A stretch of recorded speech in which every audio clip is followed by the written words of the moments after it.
Working in project management can be challenging, especially when you don't have direct control over certain things like resources that you're borrowing from another department, or ownership of a particular system, or even the funding that needs to come from a project sponsor. And that's why we need to use and develop our influencing and negotiating skills to help our project move ahead and to help get what we need. Now, the absolute best methodology on this is Robert Cialdini's 6 Weapons of Influence, which he created in 1984, and it's been a staple of influence ever since. In fact, many people are probably using some of these techniques on you right now, and you may not even know it. Now, even if you do know about influence from Robert Cialdini, and if you've read the book, what we're going to do in this video is show you project management scenarios where you can use these techniques to get what you need in your project. Let's get into it. It's going to be a whole bunch of fun. Now, there's 6 ways, as we said, and the first one is reciprocation. What this means is when you give something to someone, it creates a psychological need for them to give something back, to reciprocate. In fact, many people use this already. Charities will give you a free pen and then ask you for a donation. Someone might do you a favor and then ask you for a favor in return. So let's see an example in project management. Let's say you help another project manager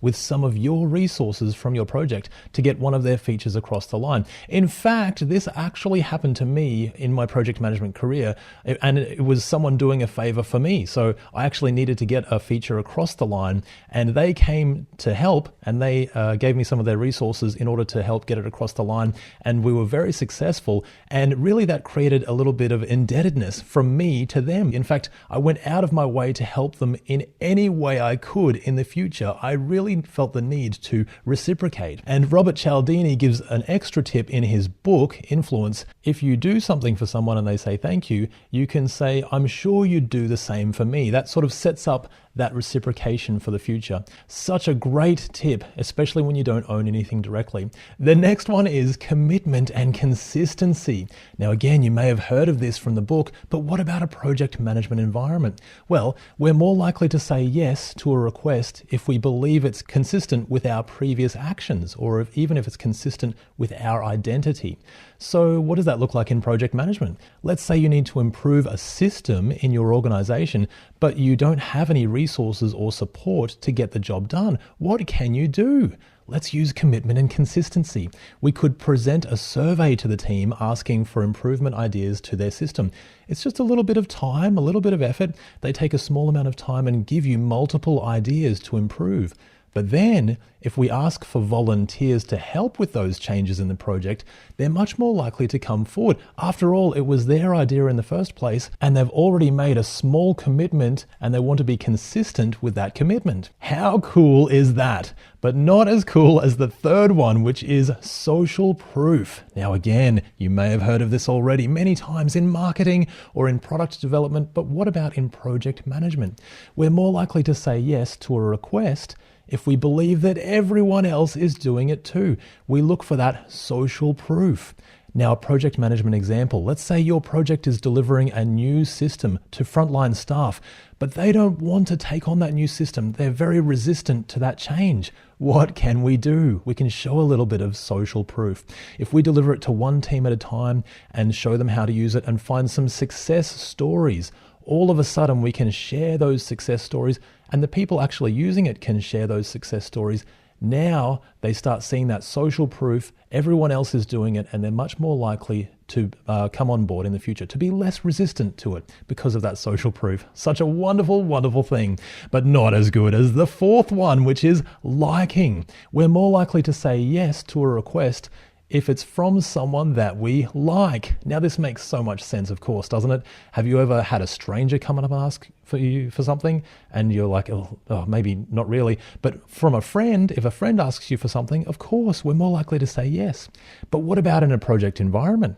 Well, let's say you're a project manager overseeing a software development project and you want to introduce a new feature, but you need to gain support from a key stakeholder who has significant influence over that project's direction. Now, what can we do here? We can use liking. They're more likely to support us if they already like us. So let's build some rapport. Let's connect on shared interests with that stakeholder. Let's acknowledge their past contributions and say, how great they were and what a great job they did. If we like them, it's much easier for them to like us. We can align with their goals, make sure we're on the same team. We can seek their input and be approachable and friendly. All of that leads to liking, which leads to them more likely doing what we need. Now, number 5 is authority. We're more likely to listen to a message if we believe the speaker has experience or credentials on that subject already, if they have authority. Let's say we're tasked with implementing a new development framework that will improve our efficiency or code quality at work. And some of the team are really skeptical about this. So we don't have any control over them directly, so we need to influence. What can we do?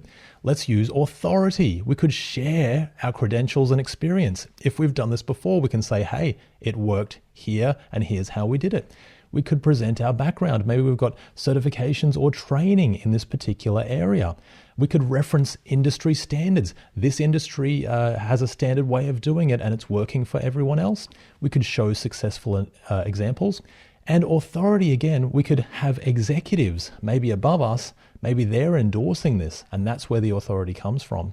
We could align with organizational goals, or maybe we could use authority with data. A whole bunch of wonderful ways to use authority on your project. And last of all is scarcity. So scarcity is a way that we can use to influence when we don't have direct control on our project, because we place more value on a product or service if there's a limited number or an amount of time to purchase. For example, let's say we want our team to adopt a new tool that could significantly improve productivity. The tool comes with a limited time offer with a discounted subscription, which ends soon. So all of a sudden, there's a bit of scarcity there. What can we do? We can communicate that scarcity to the team. Maybe there's only one left. We have to act soon. We can explain the value that we'll be getting and set or communicate a deadline so that we know how scarce it is and that it's coming up soon and we're going to miss out. It's scarce. So all in all, those are the 6 weapons of influence that you can use on your projects and in your project management career. I think they're absolutely fantastic. And I also think you're absolutely fantastic. If you're learning this to improve your life, keep going. I think you're doing a great job. I'll see you in the next video.